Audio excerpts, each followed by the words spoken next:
Cham Talks, um podcast para ouvir ciência.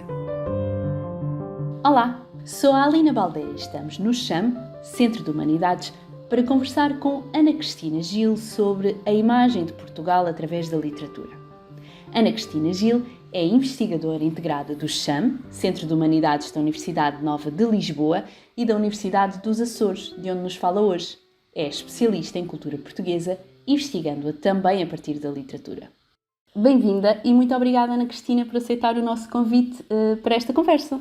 Eu é que agradeço o convite, tenho muito gosto.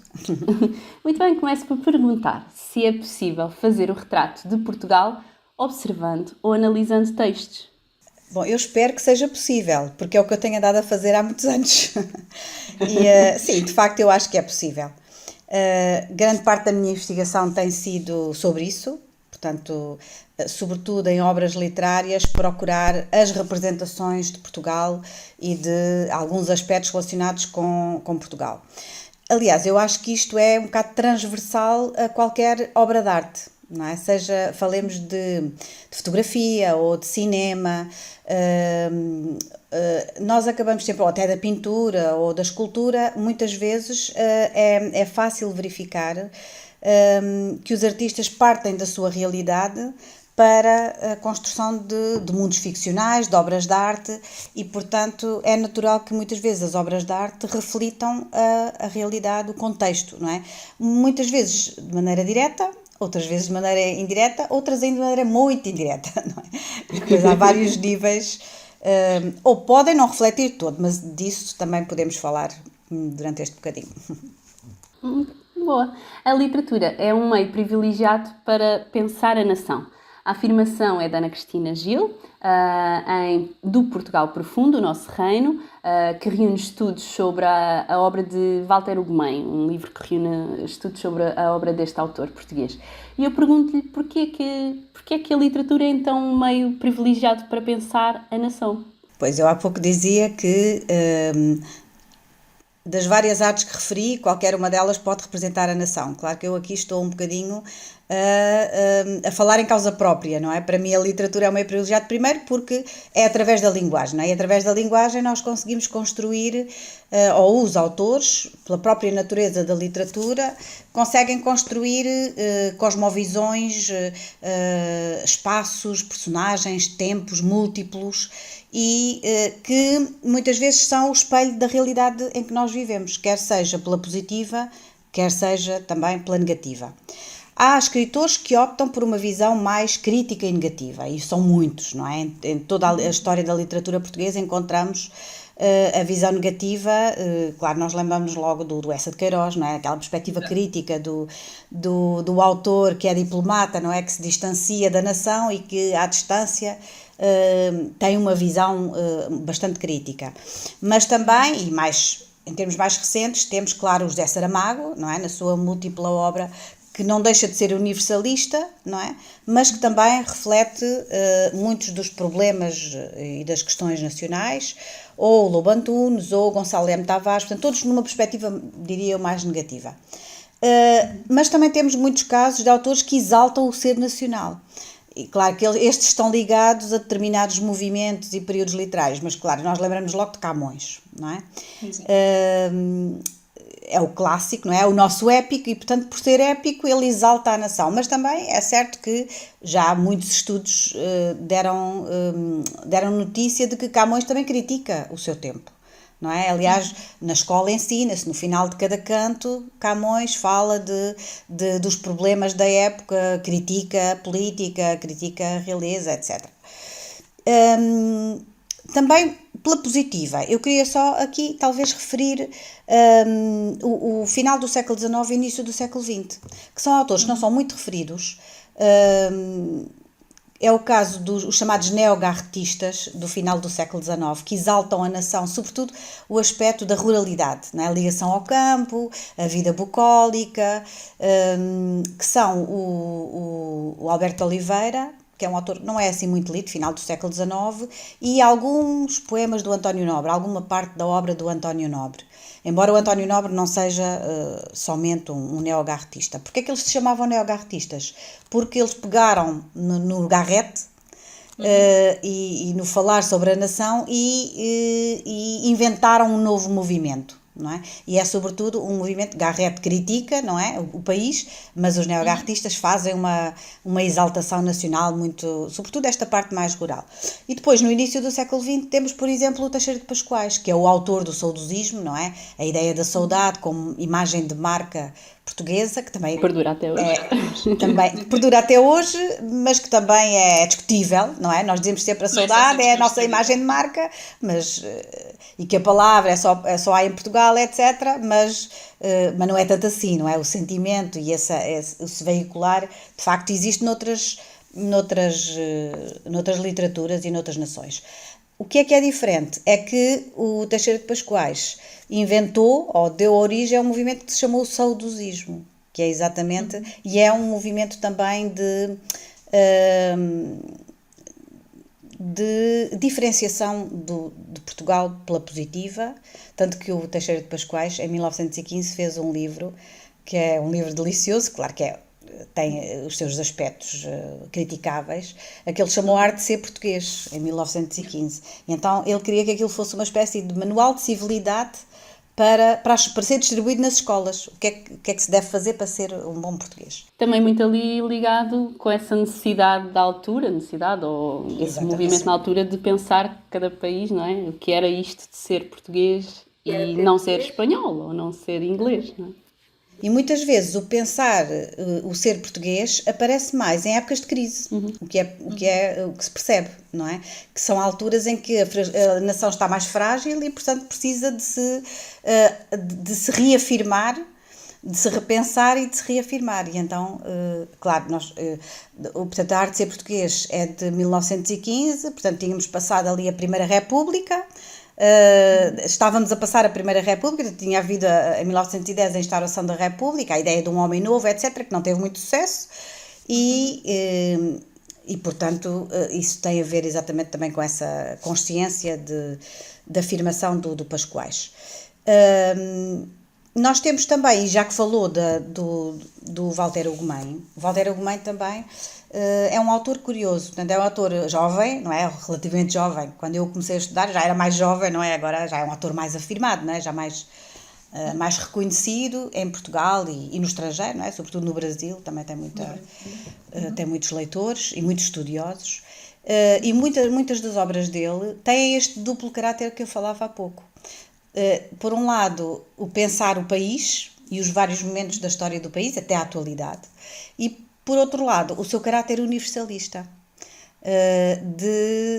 Portanto, o que é que eu quero dizer com isto? Quando eu estudo as representações de Portugal pelos vários autores, eu não anulo o lado universal das obras. Portanto, e não é isso, o objetivo não é esse. Portanto, as obras são ao mesmo tempo, podem ser um retrato do país e refletir questões que têm a ver com a nossa vivência e aquilo que nós somos e o que vamos ser ou queremos ser, mas ao mesmo tempo, isso é que faz as grandes obras, não é? Serem também, poder ser lidas em qualquer parte do mundo e o leitor se identificar com elas, não é? E serem grandes obras também ter em grande valor estético, não é? Também de trabalho sobre a linguagem, etc. E isso, se calhar, também faz com que ele tenha esse reconhecimento, por exemplo, no Brasil, não é? Precisamente. Ele, por exemplo, tem o romance A Desumanização, que se passa na Islândia, que esse, digamos, não é um romance que tenha a ver com a mundividência portuguesa. Tem a ver com questões existenciais, não é? Tem a ver com questões como a família, a vivência em família, a vivência com o espaço, etc. Portanto, isso também me interessa, embora o meu alvo de investigação seja, sobretudo, esta questão mais virada para a identidade nacional. No caso desse romance, O Nosso Reino, é curioso porque ele faz um retrato do Portugal salazarista. Aliás, que muitos autores contemporâneos fazem, de maneiras diferentes, não é? No caso dele, ele recupera aquela ancestralidade, não é? Aquela ruralidade, o Portugal miserável, um Portugal ainda retrógrado, muito apegado à religião, muito apegado àquilo que se pode dizer que é um traço português desde o nascimento da nacionalidade, que é o chamado espírito providencialista, que é o português espera sempre que haja uma providência divina ou não, portanto que haja uma entidade que lhe resolva a vida, basicamente é isso. Começou com o Deus de Ourique, não é? Quando Cristo apareceu a Afonso Henriques, ou terá aparecido a Afonso Henriques em 1139, e depois continuou pela história fora, o sebastianismo, claro, é o grande exemplo, e até hoje, não é? E nós vemos isso hoje. Eu costumo dizer, às vezes em conversas sobre isto, que, por exemplo, o nosso Presidente da República, o Marcelo Rebelo de Sousa, ainda é um pouco, encarna esta figura do homem providencial. Porquê? Porque ele aparece como um protetor dos portugueses. Portanto, ele está em todo o lado, consegue, quando há situações difíceis, não é? Ou não, ou de celebração, ele consegue estar em todo o lado, a apoiar todos, não é? Portanto, ele próprio também alimenta, não é, essa imagem.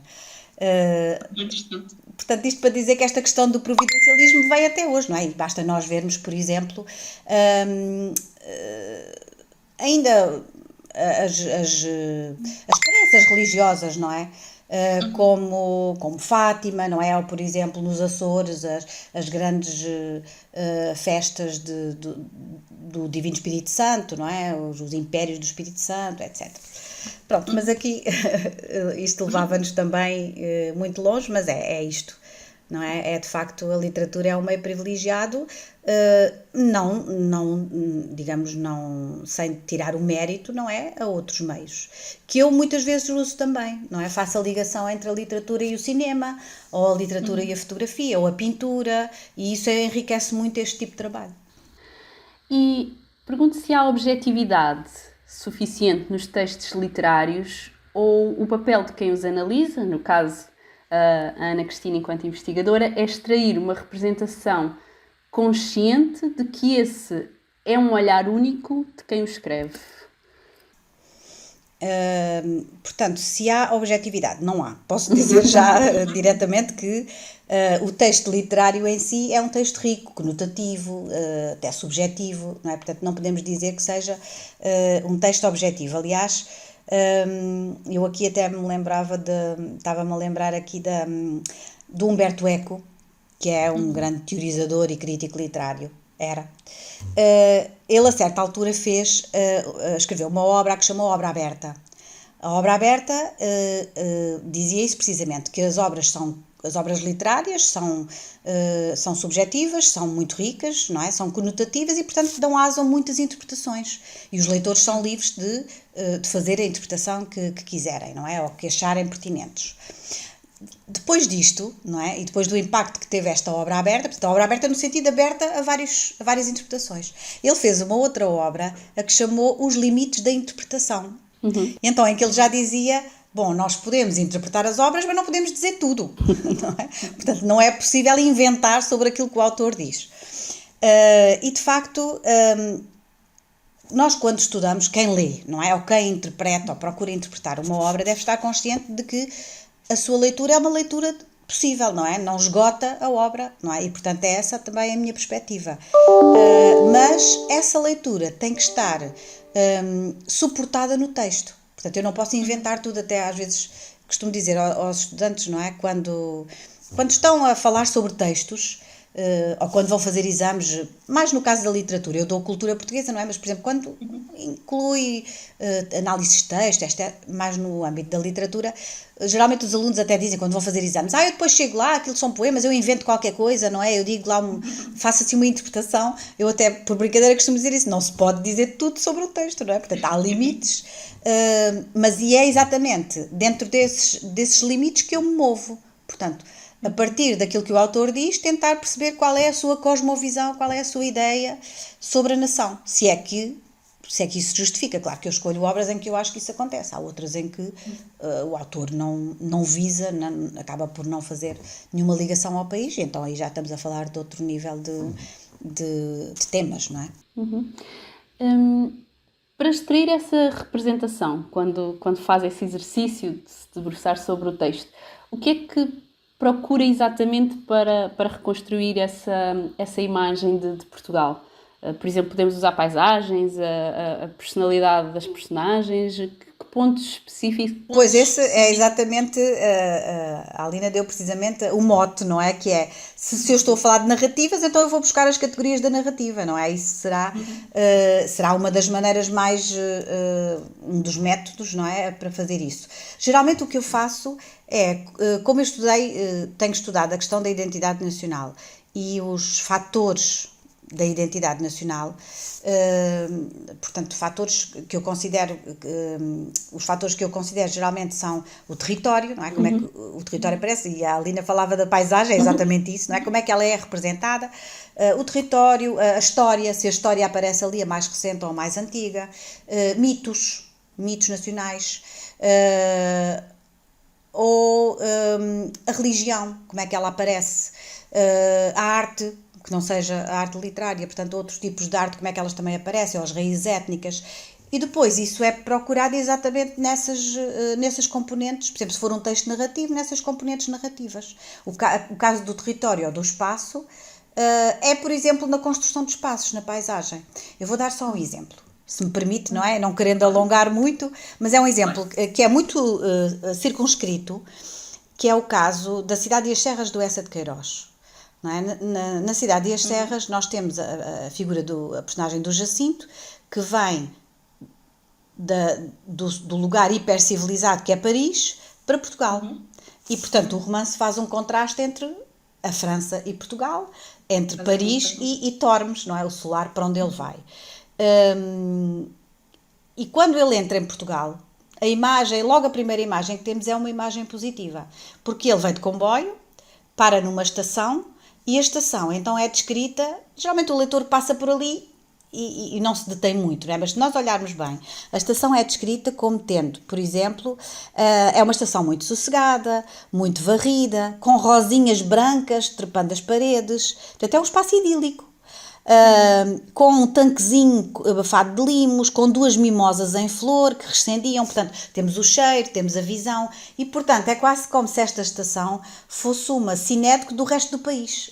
Ou seja, ele está a entrar ali, está a entrar num Portugal rural, um Portugal ligado à natureza, não é a Paris nem o apartamento dele hipercivilizado, cheio de aparelhos, etc. Portanto, ele está a entrar num lugar que é um lugar bucólico. Não é? Isso depois tem outras variantes, não é? O romance não é assim tão linear. Mas, portanto, só para dar aqui um exemplo em como realmente uma simples descrição já diz muito, é muito significativa da própria visão que o romance nos dá do contraste entre Portugal e França. Isto é só um exemplo no caso do espaço, não é? Mas depois também podemos procurar a questão das personagens, não é? As relações sociais que se estabelecem entre elas, o que é que elas representam, ou por exemplo, o tratamento do tempo. E aqui, claro, podemos pensar como é que a memória coletiva é recuperada, isso vê-se muito também no romance histórico. Mas pronto, é isto é isto que se pode procurar, vá lá, e é a partir daqui depois que se pode tirar uma série de conclusões, não é? Analisar e tirar uma série de conclusões sobre o modo como Portugal é representado e quais são as ideias-chave dos autores. Não é? Mencionou os mitos nacionais, por curiosidade, tem algum preferido, algum que queira partilhar? Bem, o mito, aquele que aparece mais vezes é exatamente o mito do sebastianismo, não é?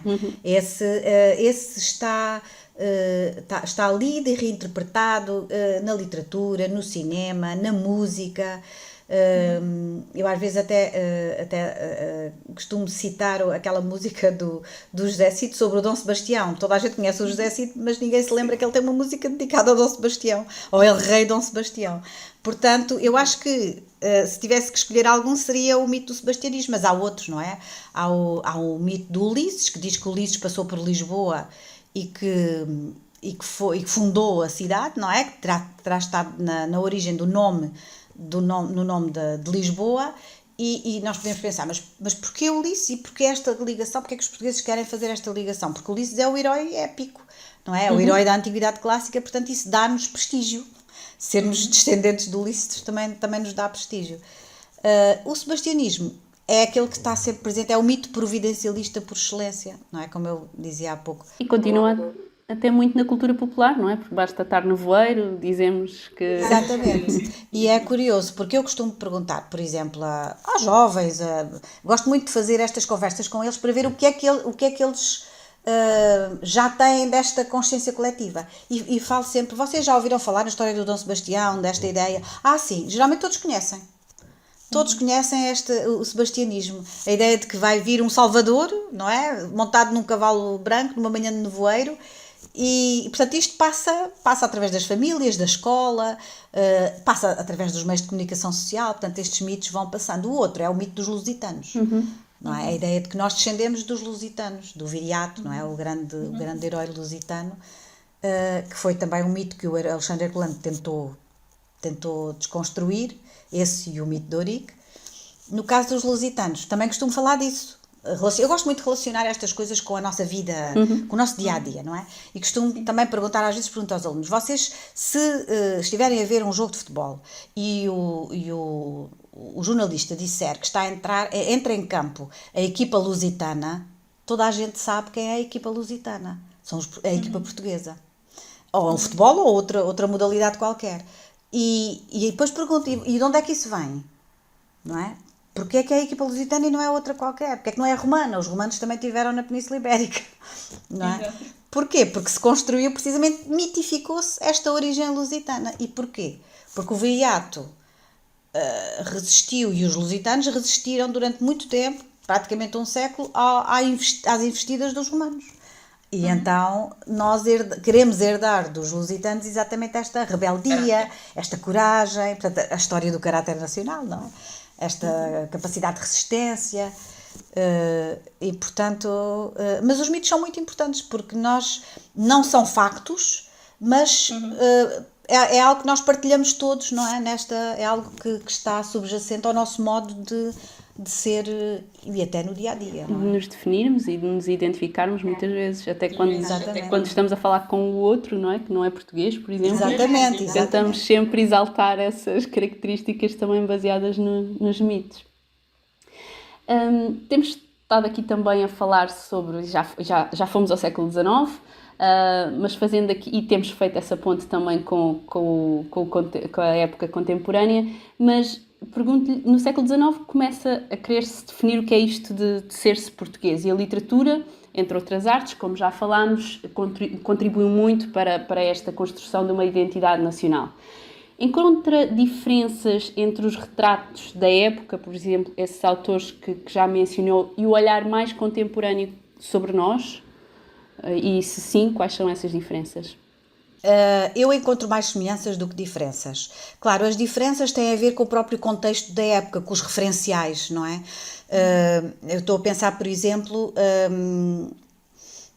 o caso do colonialismo, não é? E a descolonização, não é? Evidentemente que os autores portugueses sempre pensaram e continuam a pensar nisso. Não é? Parece que temos um pouco um passado mal resolvido, não é? Eu estou-me a lembrar, por exemplo, de autores como a Dulce Maria Cardoso, que tem aquele romance que se chama O Retorno, em que ela põe o narrador é uma criança, e ela conta o regresso a Portugal dos chamados retornados, que ela também foi. E então, e conta essa adaptação, como é que essa adaptação foi feita, como é que foram recebidos em Portugal, as dificuldades que tiveram. Portanto, pode-se dizer que, e claro, muitas vezes numa perspectiva também crítica, não é? Mas no caso da Dulce Maria Cardoso, eu acho que é muito numa perspectiva também de registro de época. Portanto, ela quer também, e quase também com alguns lives autobiográficos, não é? Mas para fazer essa relação, eu acho que, portanto, nós podemos dizer, com a geração de 70, não é? O Essa, o Antero, etc., inaugurou-se aquilo que se chama o discurso sobre a decadência portuguesa. E é assim, esse discurso continua até hoje. Embora de maneira diferente e por questões diferentes, mas ele continua até hoje. E eu posso referir, por exemplo, um caso de um autor de que eu gosto muito, e é um excelente autor, eu considero que é de facto ele está constantemente a receber prémios, que é o Mário de Carvalho. E estava-me a lembrar de um romance dele que se chama precisamente Fantasia para dois coronéis e uma piscina. Claro, os coronéis são militares da guerra colonial. Portanto, mas nesse romance vai muito para além disso, não é? Dessa reflexão sobre a guerra colonial, ela está lá de um modo indireto. E então, nesse romance, nós temos uma série de personagens que são uma espécie de, quase que diria, umas personagens tipo do Portugal muito contemporâneo, em que parecem quase estereótipos. Temos o eterno adolescente, que é o homem já com quase entre os 30 e os 40, que ainda vive dependente dos pais, não é? E fala à jovem, não é? O eterno jovem, não quer ser eterno jovem, não tem meio de subsistência, exato, e então vai pedir dinheiro à mãe, mas ele quer ser o jovem rebelde. Depois temos também há uma personagem que é uma espécie de andarilho, não é? Que é o Chico Esperto. Vai-se desenvencilhando na vida e vai arranjando uns pescados, que é uma imagem também muito contemporânea. Isto tudo no Fantasia para dois coronéis. Temos os coronéis, não é?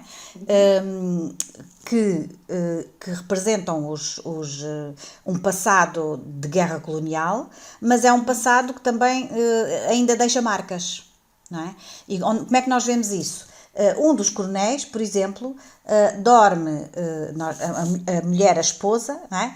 A certa altura diz que ele ainda, uma parte com bastante graça, diz que ele ainda dorme com uma arma debaixo da almofada ou debaixo da cama. Portanto, o que é que nós vemos? Vemos a referência à guerra colonial, não é? E ele tem outros, o Mário de Carvalho tem outros romances em que isso aparece de uma maneira muito evidente, essa crítica a esse período negro da nossa história. Temos também a própria esposa dos coronéis, não é? Que é uma mulher culta, mas depois fala com palavrões de uma maneira muito brejeira. Portanto, o que é que o Mário de Carvalho faz? E o novo rico e a imigrante de leste. Também aparece, portanto, a imigrante que vem dos países de leste, que é licenciada, mas que está a limpar casas. Não há problema nenhum em limpar casas, não é? O problema é que isso não é consentâneo com o objetivo de vida dela e a formação que ela tem. E, portanto, o Mário de Carvalho constrói esse romance com a interação com a história, uma história engraçada, também não vou contar agora, mas faz um retrato social do Portugal contemporâneo. E é um retrato também bastante crítico, em que o que é que nós temos... Temos um retrato da ignorância portuguesa, da rudeza, até de alguma falta de gosto, da corrupção, até de uma certa, um certo grotesco, não é? Que aparece ali naquele romance. Portanto, eu diria que os autores continuam com uma visão muito crítica do país, mas isso não é forçosamente mau. Eu considero que isso não é forçosamente mau. Isso significa que os autores pensam sobre Portugal e têm uma perspectiva crítica. E eu acho que, agora extrapolando um bocadinho para aquilo que nós somos hoje, é isso que falta muito aos portugueses hoje, que é terem um pensamento crítico, olharem criticamente para a realidade. Hoje os portugueses consomem muito aquilo que lhes dão, os meios de comunicação social, as redes sociais, consomem acriticamente, não pensam sobre aquilo que lhes é dado, não é? E, portanto, não tomam posição, não pensam, não tomam posição, não votam. Portanto, isto, em termos daquilo que nós somos, é um bocadinho preocupante. E depois temos uma sociedade que caminha para ser dominada por ideais muitas vezes racistas, xenófobos, de extrema-direita, e isto é perigoso, não é? Portanto, isto para dizer que, quando se estuda a literatura, pensa-se na nossa realidade e naquilo que nós devemos cuidar, não é? E devemos passar também às novas gerações, não é? E quando fazemos essa comparação, quando olhamos para nós próprios, temos a tendência para nos comparar com outros. Pergunto-me, por exemplo, pensando também ali século XX, início do século XX, provavelmente colocarmos-nos muito à margem da Europa, e também já falámos aqui desta comparação entre Paris com Portugal. fazemos-lo com a Europa, fazemos-lo com outros povos? Há alguma tendência mais específica ou é um olhar para nós próprios sem grande comparação? Já foi mais por comparação, sobretudo no final do século XIX, não é? Estava a pensar no caso do Ramalho Ortigão, estávamos sempre a comparar com a Holanda, com a Inglaterra ou mesmo essa. Hoje em dia essa comparação não é tão pontual, talvez com a Europa, sim. E aqui, por exemplo, estou a pensar na Jangada de Pedra do Saramago, em que ele imagina que a Península Ibérica se afasta, não é? Se desprende do resto da Europa e depois começa a vaguear pelo Oceano Atlântico, não é? E isso é pensar, claro que esse livro também teve uma origem muito específica, que foi a adesão de Portugal em 86 à União Europeia, na altura era a CEE. E, portanto, o Saramago tinha uma visão claramente anti-europeísta e, portanto, o que ele queria dizer é que os nossos laços culturais estavam mais com a África e com o Brasil, por isso ele põe a jangada no meio do Atlântico, do que propriamente com o resto da Europa. Mas é muito curioso a maneira como ele coloca isso. E hoje em dia eu acho que nós já estamos um pouco numa fase diferente, não é? Nós temos os laços afirmados com a África e com o Brasil, mas já nos sentimos mais europeus. Eu acho que estas novas gerações, é uma pergunta também que eu costumo fazer aos mais jovens, é se sentem europeus ou não. E eles já se sentem, eu noto que tem havido uma evolução nas respostas. Já há essa maior proximidade com a Europa. Provavelmente também essa integração à Europa, não é? Essa União Europeia, o projeto da União Europeia. Exato. E isso nota-se também nos escritores, até por exemplo, na partilha de ansiedades, não é? De angústias semelhantes. Os grandes problemas, as alterações climáticas, não é? Até aquilo que eu já disse, não é? Por exemplo, questões de xenofobia, de racismo, o terrorismo. Portanto, isto já são questões, diria, globais, mas que nós partilhamos também com a Europa. E isso vê-se também em muitos autores, não é? Estas questões que são, e isso vê-se onde? Nos autores, muitas vezes, imaginam distopias e utopias, não é? Muitas vezes as obras são distopias porque acentuam esses aspectos angustiantes, ou então são utopias, não é? O pensar como é que nós podemos imaginar um mundo diferente.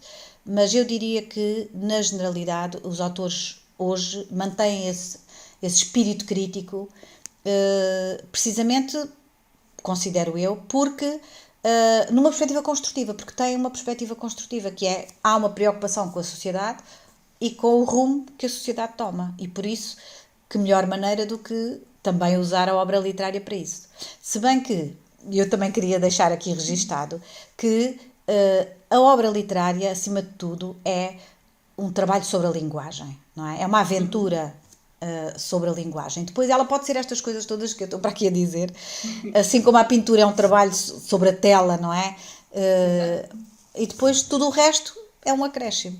E também já passámos aqui pela questão da recepção, mas para terminar e para trazermos também aqui temas da atualidade, pergunto-lhe se esta questão, por exemplo, da recepção internacional e nacional da série Como Rabo de Peixe, não sei se teve a oportunidade de ver, uma série da Netflix, mas esta recepção no estrangeiro e a recepção nacional tem sido muito distinta, e nacionalmente também é muito fraturante. Diria que há uns que gostam muito, há uns que criticam o lado dos aspectos mais negativos. Somos os nossos maiores críticos? Somos. Somos de facto. Somos e temos tendência para... aliás, o Eduardo Lourenço costuma dizer que nós somos um bocadinho... temos uma dupla realidade, que é nós... ora achamos que somos os melhores do mundo, não é? Que temos um complexo de superioridade, ora achamos que somos os piores do mundo. E ele até tem um texto do Eduardo Lourenço muito engraçado, que é o lá fora e o cá dentro. Esta ideia do se fosse lá fora não era assim, cá dentro é assim. Portanto, há muito esta dicotomia entre o dentro e o fora, que também não é exclusiva do nosso país, mas que aqui se usa muito. Neste caso da série de Rabo de Peixe, em concreto, e claro, eu estou falando nos Açores, não é? Isso foi muito falado aqui. Também há essa, e a Aline usou muito bem o adjetivo, é fraturante, não é? E digamos, esse lado fraturante viu-se também aqui nos Açores. Portanto, houve quem considerasse que há quem considere que é uma série muito boa e que de facto tem qualidade, eu penso que isso está provado, eu também concordo com esse aspecto, e há quem considere que dá uma má imagem dos Açores. Ora, aqui entramos outra vez na questão inicial, voltamos ao início, e para concluir, as séries, não é? A série é uma obra de arte, não é? Ou seja, é uma ficção. Ela não tem de ser um retrato da realidade. Ela parte de um facto, e sem dúvida, que é o facto de ter dado aqui à costa na ilha um barco que trazia grandes quantidades de uma substância tóxica, de droga. Muito bem. Mas a partir daí, o que o realizador fez e o guionista, ele é o realizador, e guionista, o que ele fez foi inventar, não é? A partir desse facto, inventar personagens, diálogos, caracterização de personagens, o espaço. Foi filmado aqui, portanto o espaço coincide com a realidade, mas depois há uma construção ficcional à volta disso. Portanto, houve uma coisa que se falou muito aqui, não sei se isso chegou ao continente português ou lá fora, que foi a ideia, a questão do sotaque. As personagens não têm sotaque açoriano. Nem tinham de ter, porque eu muitas vezes, não é? Nós temos realizadores, por exemplo, americanos, que um realizador americano pode fazer um filme sobre a Revolução Francesa, não é? E não põe os personagens a falar francês. Portanto, esta questão do sotaque foi uma questão muito regional, não é? Mas que para mim não faz muito sentido. Eu sei que a série foi muito bem recebida internacionalmente. Porquê? Porque ela cumpre os preceitos das séries da Netflix, não é? A ação, uma boa intriga, tem bons atores, não é? Tem uma boa banda sonora, portanto os diálogos também é muito importante, tem uma boa história, portanto uma boa fotografia, eu penso que não é? Boa fotografia, exatamente, portanto cumpre os parâmetros de uma boa série, não é? Mas voltando à sua pergunta, para não fugir a ela, nós de facto somos os nossos maiores críticos. E por vezes até vamos buscar a crítica a critérios, não é? A parâmetros que não são criticáveis, que são estes casos que eu referi. O não ter sotaque, não é? As personagens não terem sotaque, ou não ser bem aquela história, nem tinha que ser, não é? Ela é uma reescrita, é uma reinvenção da história. E para finalizar, que eu sei que já estamos adiantadas, mas só para finalizar, esse é um traço dos portugueses, que é não saberem valorizar muitas vezes o seu trabalho, não é? O trabalho feito cá, só o estrangeiro é que é bom, e do português em particular também esta ideia de não saber valorizar o trabalho do outro. Não é? Quantas vezes é que nós dizemos, olha, gostei do teu trabalho, gostei daquele texto que tu fizeste, portanto, gostei daquele trabalho que apresentaste. Nós não temos muito... Não fazermos elogios. Agora já há sítios que têm o livro do elogio, não é? Para além do livro das reclamações. Mas, pronto, isto também nos leva a outras coisas, de que fala o José Gil, não é? Que o português é invejoso, não é? Tem alguns traços que se devia compenetrar para poder mudar. Mas, pronto, basicamente, só para terminar, o que eu queria dizer é que, de facto, a literatura, há quem diga que a literatura, isso é lá coisas de poemas, romances, isso não tem nada a ver com a nossa vida. Não. Aquilo que eu considero é que a literatura faz-nos pensar sobre quem somos, não é? Quem fomos, muitas vezes, quem somos e aquilo que nós queremos ser. Portanto, de facto, ela está diretamente ligada à nossa identidade e àquilo que nós somos, não é? Enquanto país. Ana Cristina, que conversa tão enriquecedora. Gostei muito. Espero não ter amassado muito, mas pronto, quando falamos daquilo que trabalhamos, não é? Espraiamos sempre. Foi muito enriquecedora e estou certa que os nossos ouvintes também o sentiram dessa forma. Muito obrigada. Obrigada foi um bom momento. Muito obrigada. Obrigada também a quem está desse lado. Não se esqueça de clicar no botão de notificação para seguir o nosso podcast, classificar com as merecidas 5 estrelas e deixar os seus comentários.